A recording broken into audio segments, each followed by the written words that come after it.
The wind had teeth that night. It bit through the cracks in the old sod-roof cabin, howling like a coyote that had lost its kin. The man inside didn't flinch. He sat by the fire, boots planted wide, rifle leaning beside the door like a sleeping dog. His name hadn't been spoken aloud in weeks, not since the last rider passed through and asked for water without meeting his eyes. He didn't offer his name anymore. A kettle steamed gently. Outside, thunder cracked and echoed across the plains like distant cannon fire. His face flickered in the firelight, lined, leathered, and silent. The kind of face that had seen too many things men weren't built to carry. Scars near the temple, one across the hand. Not the kind you get from work. These came from war. The door creaked once, then again. Not from wind. He knew wind. This was something else. His fingers slid toward the rifle, slow and silent. The breath in his lungs stilled like dust in a locked room. Another creak, then a shape, small, ragged, collapsing against the wooden frame.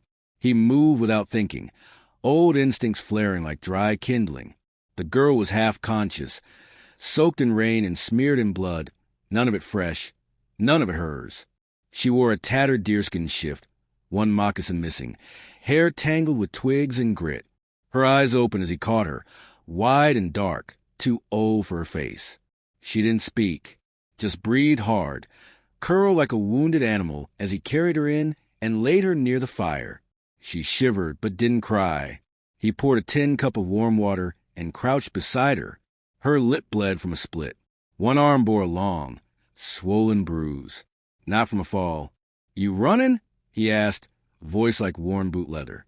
No reply, just a blank stare. Her eyes held that kind of silence, the deep kind, full of things no child should have seen. He unwrapped an old bandage, fingers rough but careful, cleaned the cut with what little whiskey he had left. She winced. He paused, not out of apology, but out of some forgotten instinct. Gentleness. "You got a name?" She didn't blink. He nodded slowly, as if her silence confirmed something he'd already guessed. He moved back to his chair, placed a rifle across his lap, and stared at the flames. Rain battered the roof. Somewhere out there, wolves howled at the dark. She lay close to the hearth, soaked hair drying in knots, silent as smoke. He watched her from the corner of his eye, not with suspicion, but with a recognition he didn't want to admit.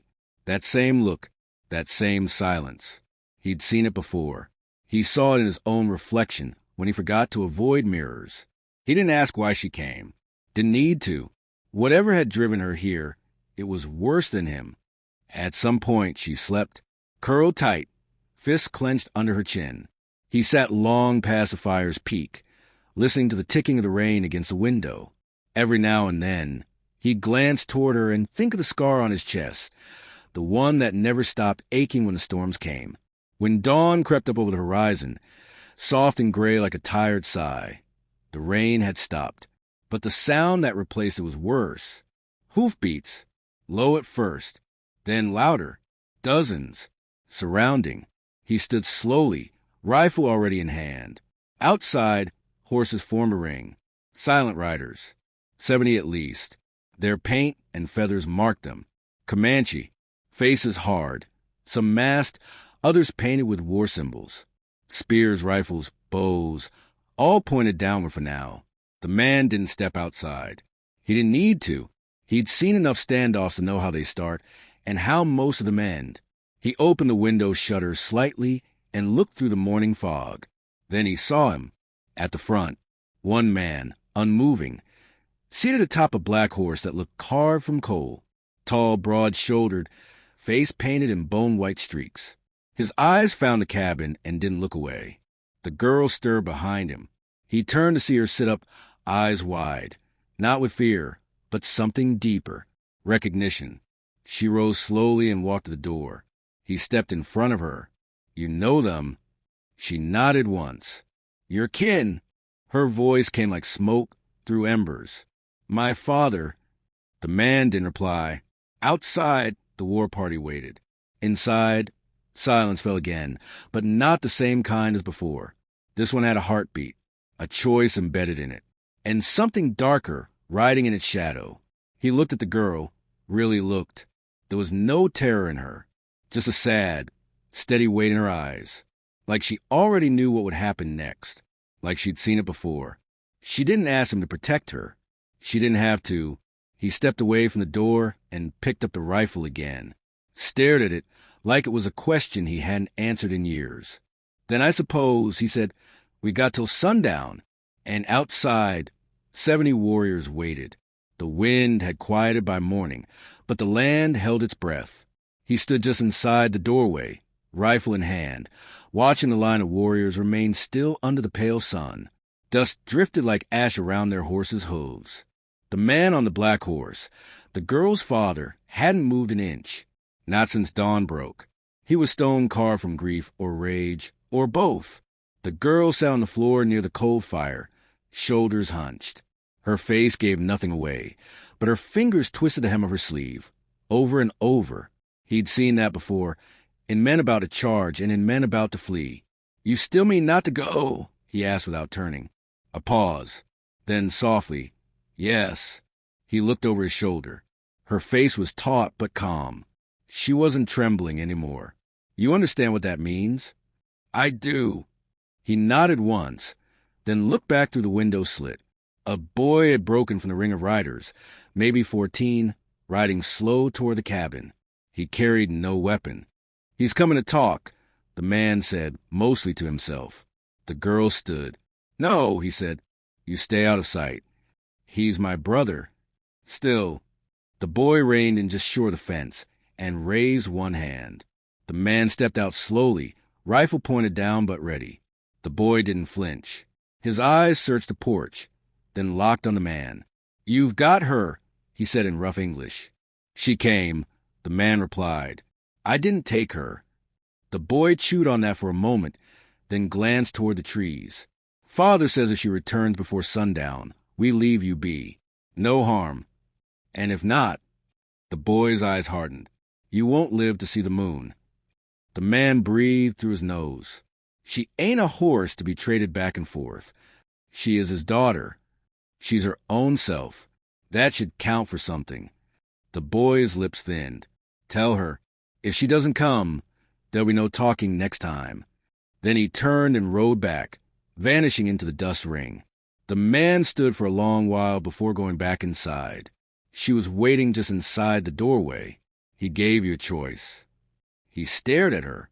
"No, he gave you one." She nodded. "You trust me?" he asked. "I don't know," she said, "but I trust what you didn't do." He didn't reply. Instead, he sat at the table and began checking the cartridges in his rifle. The old habit steadied his breath. One by one, the rounds clicked into place like the teeth of a closing jaw. She sat across from him, silent for a while. "When I was little," she began, voice low, "my mother sang in English, quietly. My father used to tell her to stop. He said that language was a poison, that it softened people before it broke them." He kept loading. "She stopped singing after my brother died. Then he started hurting her when no one watched. I told him to stop. Once. He hurt me too. He stopped, looked at her. I ran when he struck me again. Not because it was the worst, but because he told me I was becoming like her."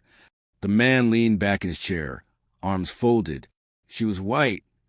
She was his captive, then his wife.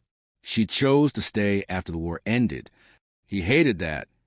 He loved her, she said, but only the part of her that stopped being herself. They sat in silence. The fire had died to ash hours ago, but a strange warmth lingered between them, fragile, like new ice across a creek. He rose, checked the windows again. "They'll try something before sundown," he said. "Not all of them believe in speeches and warnings." She nodded. "Will you fight?" "I've fought for worse reasons." She stood and walked to the shelf, picked up a jar of dried beans, stared at it without seeing. "Do you think they'll kill you?" "Yes," he said, "but not before I make it hard." She turned to him. "And me?" "I think they'll try to take you. Or if he can't have you." He didn't finish the sentence. She set the jar down and crossed to the corner, where his extra rifle leaned. She held it in both hands, testing the weight. "I want to stay," she said. I figured, he muttered, taking the gun gently from her hands. He cleaned it as he spoke. If I let you, you shoot when I tell you. You don't go near the windows unless I say. And if they breach the walls. She waited. You run. Take the creek. Go east of the Black Rock, then north till you see fences. There's a ranch there. A widow lives alone. And if they catch me, they won't. She held his gaze, neither flinching nor blinking. You're not like them, she said, but you're not like the others either. No, he said, I'm not. She returned to the chair. Quiet again. The light outside began to shift, sun lowering behind distant clouds. The sky turned copper and gray, colors bleeding together like old bruises. He lit 2 lanterns, placed one by the door, one in the back room. We have hours, he said. Enough? Never is. He watched her sit on the floor, rifle beside her. She began peeling the skin from an apple, hands steady. He remembered a time long ago when he'd seen a girl do that. His sister, maybe, or a neighbor's child. Someone before the war. Before everything turned to ash and silence. The kind of memory that didn't come with names anymore. You should rest, he said. She didn't answer, just ate slowly and stared at the door. Outside, the prairie waited. He could feel it, the tension like stretched wire. They weren't going to wait until sundown, and he didn't plan to either. The sun dipped low, bleeding rust across the prairie. A long shadow stretched from a house, like a wound on the land. He stood near the back door, rolling a cigarette with fingers that didn't tremble but had lost a memory of peace. Smoke curled up into the amber sky as he listened to the girl, inside, reload the rifle. She had learned quickly, too quickly for someone her age. Her breath was quiet, steady. She moved with a kind of practiced grace, born not from training, but from a life spent hiding in plain sight. She wore his old coat now, too big in the sleeves and tied at the waist with rope. It looked absurd on her, but it would keep her warm through the night if things went wrong. And they would go wrong. He knew the look in a warrior's eyes when they meant to wait and when they meant to strike. Her father hadn't come here to make decisions. He had come to prove one had already been made. Behind the barn, he laid a thin line of powder and glass, an old trick he hadn't used since New Mexico, when he'd outlasted 2 Apache scouts in a canyon that smelled of copper and fire. He'd promised himself never again. But promises on the frontier were worth only what they cost to keep. The girl stepped onto the porch and handed him a full cartridge belt. You forgot this. He took it without thanks. Not from coldness, but from understanding. They were past the need for pleasantries. She leaned on the rail beside him. The prairie wind caught a few strands of her hair, and she didn't bother to brush them away. In that moment, she looked less like a fugitive and more like someone stepping into the skin of who she was meant to become. I used to think I'd die young, she said, voice distant. Still might, he muttered, not cruelly. She half smiled, but not for the same reason. He glanced at her, then back to the land. You afraid? Yes, she said, then after a pause. Not of them. What then? Of what comes after? He nodded slowly, understanding more than she could know. The sound of hooves came not from the front, but from the east, fast and low. A scout, likely testing their defenses. He moved like thunder, down the steps, rifle raised. The figure broke the grass line on horseback, leaned forward, young, brash. A mistake. The shot cracked through the dusk. The rider dropped sideways. Horse bolted. No second shot came. He hadn't meant to kill, just warn. He watched the boy crawl into the brush, bleeding from the shoulder. That would be enough, for now. When he came back to the porch, the girl was gone. A flash of panic surged through him, but then he saw her just inside, setting lanterns in the hallways. She was lighting the night like someone preparing for a funeral, and he didn't ask whose. He sat at the table, laid out ammunition, water, matches. She brought food, dry beans, hard bread, and they ate in silence. Not from fear, but from a growing weight that words couldn't lift. After, they cleaned the guns together. She wiped the barrels, careful not to over-oil. He adjusted the sights. They worked in rhythm. without instruction, as if this moment had lived in both of them long before it arrived. As the sky deepened to charcoal, he showed her where to stand if the shooting began. This window's narrow. Harder to hit you through it. She nodded. If they set fire, don't try to put out. Just move. Another nod. If I fall, you won't. He looked at her. She didn't flinch. If I fall, he repeated, you take the creek trail. You don't wait. Not for me. Not for anything. She looked away. And if they catch me, they won't. You keep saying that. Because I intend to make it true. Thunder rolled low across the distant hills, dry and slow like someone clearing their throat in warning. The night felt like a closing gate. Later, he found her sitting by the fire, staring at a faded locket he'd forgotten he even owned. She must have found it in the drawer near his bed. That was hers, she asked. He sat beside her, not too close. My wife. Long time ago. What happened? She stayed when she should have run. She handed him the locket. You still carry her. I don't know how to stop. I don't think we're meant to. He said nothing, just stared into the fire until the world turned quiet again. Near midnight, the first attack came. It started not with a scream, but with a whistle, a high-pitched signal slicing the air like a blade. Then the crash of movement, branches snapping, feet pounding dry earth. He shouted for her to get low. Gunfire burst from the trees. Muffled shapes darted toward the fence line, staying in the dark. He counted 6, maybe 8. He fired once, twice. The second shot found a man's leg. Another retreated, cursing in a language both familiar and foreign. A small fire lit near the barn, lit deliberately, a distraction. She aimed, fired. Missed. Fired again. Hit something. He saw her silhouette framed by gunlight and fear, and in that flash, he knew she would survive this, if he held the line. One man made it to the porch. They fought in the doorway, breath on breath, hands grappling, boots sliding. The knife was quick, jagged. He took the cut, then broke the man's neck before either of them could speak. Blood on the floor. She stared at it for only a second, then reloaded. The fire outside grew. Wind took it east, away from the house, toward the creek. They would be back. Stronger next time.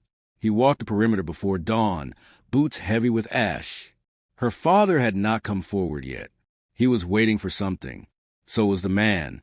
Back inside, she patched his wound with trembling hands. He didn't stop her. I'm not meant for this, she whispered. None of us are. I still want to stay. Then we stay. The sky began to lighten, just barely. Ash clung to the horizon. In the silence that followed, neither spoke. But something had shifted. The storm had started, and it would not end until someone fell. The sky was ash when the final hour came. Not black, not gray, just colorless, like breath held too long. A stillness draped the land, heavy and deliberate, as though the earth itself waited to see who would be buried in it before nightfall. He stood on the porch, shirt clinging to the blood on his side, rifle balanced across his arms like a ritual. The house behind him was cracked. Boards burned, glass shattered, the air thick with the smoke of near loss. But the girl still stood. She stepped beside him now, calm. Her braid was fraying, her cheeks dark with soot, but her hands didn't shake. He looked at her with something between pride and sorrow. She didn't belong to fear anymore. And then he came. Her father rode in from the south this time, alone. No banners, no warriors, just a black horse and the silence of resolve. The man didn't move. The girl did. She stepped forward, boots crunching on scorched earth. Her father stopped 10 paces away. He dismounted without flourish. They stood apart like ghosts caught between centuries. He stared at her a long time. She stared back. You chose him? He asked. No, she said. He chose me, Zev. His eyes flicked toward the man, then back. You are blood of mine, and still you raise weapons against me. You raised the first one. When you struck Mother. When you struck me. His jaw flexed. That was my right. She said nothing. You are Comanche, he said, quieter now. You are not theirs. I am both, she replied. That means I belong to neither, and I no longer need to. Behind her, the man kept his rifle low but ready. Every muscle in his body ached to act, to end this before it began. But the girl had asked him, no, trusted him, not to. Her father stepped forward, just once. The tension curled in the air like a cock trigger. His hand hovered at his belt. He didn't reach, but the gesture was enough. The man raised the rifle a hair. No words, just promise. Her father saw it. And something in his face, something old, worn, maybe even regretful, shifted. He looked at her once more. You'll regret this. She didn't blink. Maybe, but I won't forget it. For a breath, no one moved. A hawk call high above them, slicing through the silence like a scar. Then the chief turned, climbed back onto his horse. He didn't look at her again. He didn't look at the man. He rode away, slow and deliberate, until the dust swallowed him, and then the others came.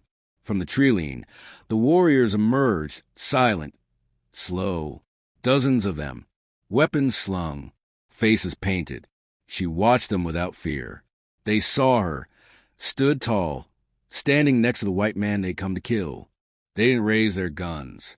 Some looked at her with disdain, others with the curiosity given to those who cross boundaries no one else dares. One rider, older than the rest, gave a small nod. Then another turned his horse and followed the chief. One by one they drifted away, not out of forgiveness, but out of decision. When the last hoofbeat faded, the girl let out the breath she'd been holding for days. The man lowered his rifle and sat hard on the step. Didn't think that would work, he muttered. It didn't, she said. They just didn't win either. They sat there a long time. The morning burned the horizon pink and gold. The prairie looked wounded, but still alive. A few days passed like water over stone. Quiet, healing. He fixed the door. She swept the ash from the floor. The barn would need rebuilding. So would the fence. But neither spoke of leaving.